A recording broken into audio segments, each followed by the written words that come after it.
Chapter 9 is kind of the heart of marketing, where we discuss, and these are in order, segmentation of the markets. We divide it up into its discrete elements, then choosing a segment to target, and tied to targeting is positioning the product in the target market's mind, or where and how. Now, integrated into all these are the things that you've read about up to this point. So these should all start to not sound alike, but should give you a more holistic look at what you've read about so far. Okay, why segment markets? Well, like I said, so you can choose, before in another example, you can choose where to plant your garden better. Where can I compete? To whom should I sell? Market segmentation, or the act of segmenting, then gives us, they're a definable group. Are they premium? Maybe they want to buy premium watches like a Rolex. That is a market segment. You should segment the market to see if there's a large enough market for you to compete in, given the characteristics of that market segment. Then we would differentiate our product to appeal to the unique characteristics of that marketplace.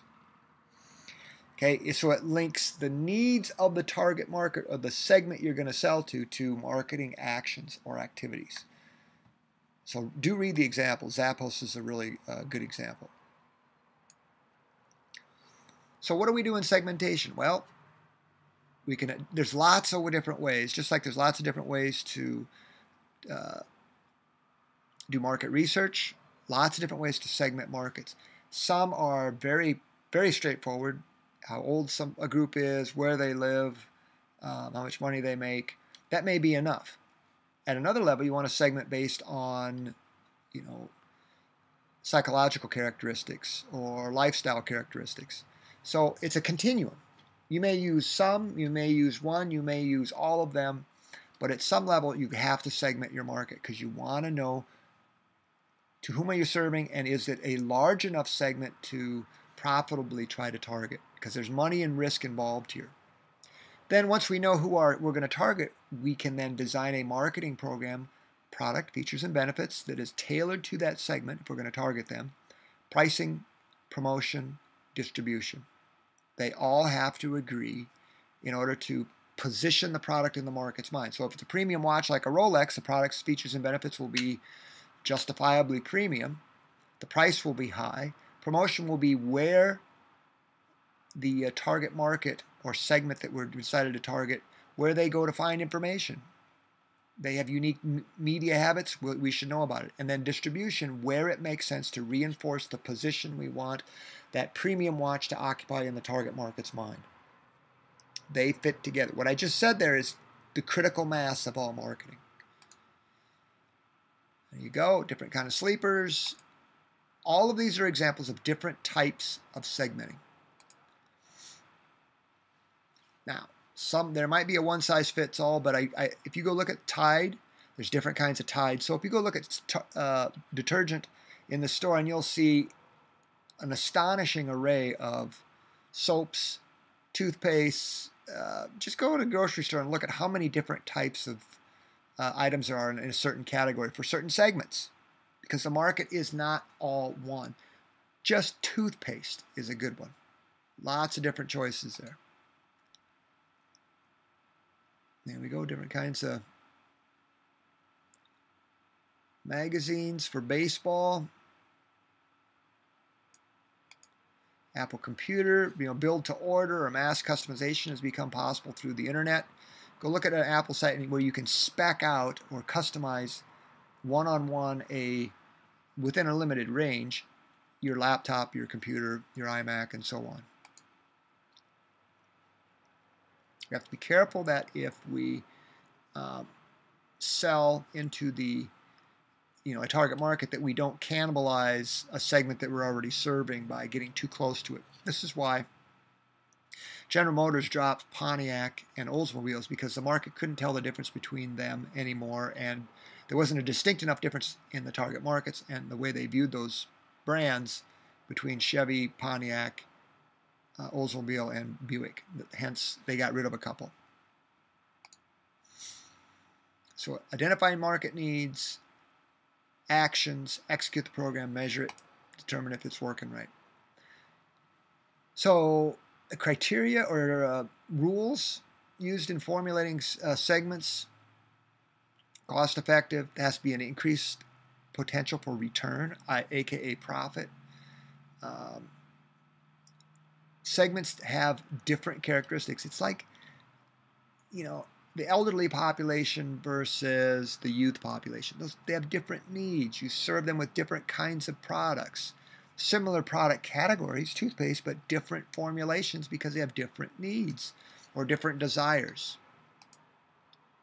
Demographics is a very easy way, and your book does a good job. Demographics are the simplest thing to show and measure.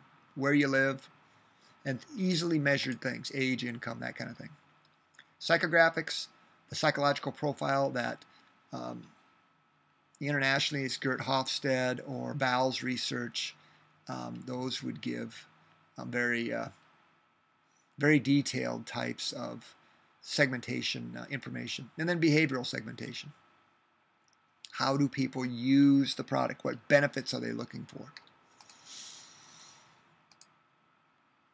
There you go. Here is a very good breakdown of geographic, demographic, psychographic, and behavioral segmentation. Excellent example. Fast food users just shows some differences in segments, how McDonald's views their market, and how Burger King and Wendy's, who makes up their markets. Worth looking at there. It's really a window into the target market and whether or not, it's going to dictate how they do business. So, for example, here Wendy's, what they've determined, who their market is. Variables used to forming segments. So, geographic, demographic, behavioral, just as I had mentioned before. And then it just breaks it down even more. I'm not going to go through all these. You can read through it about how these changes are made and how they have been made. But that's a very good example that the hamburger wars, they've called them. Market size, expected growth, what's our competitive position in there, how much is it going to cost to go there and do business. This is where planning and understanding your markets is key. And I think, and this is just more of the same examples. Here's Apple's strategy. If you see a word you don't know what it means, go look it up.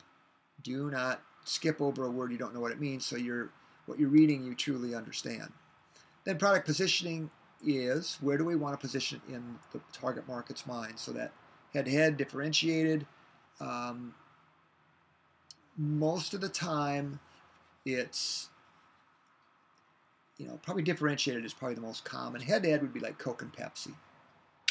That's pretty standard for those two.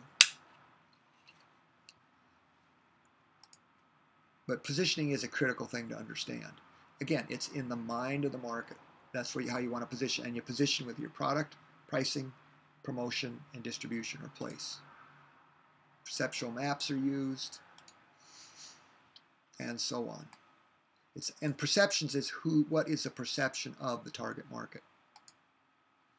There you go. Going to reposition chocolate milk to an adult chocolate. That's what it comes out to look like. Okay, very good. Read through Chapter 9 carefully. There's a lot in here. Once you get the idea at what I explained at the beginning, how that works, you should come away with a good understanding.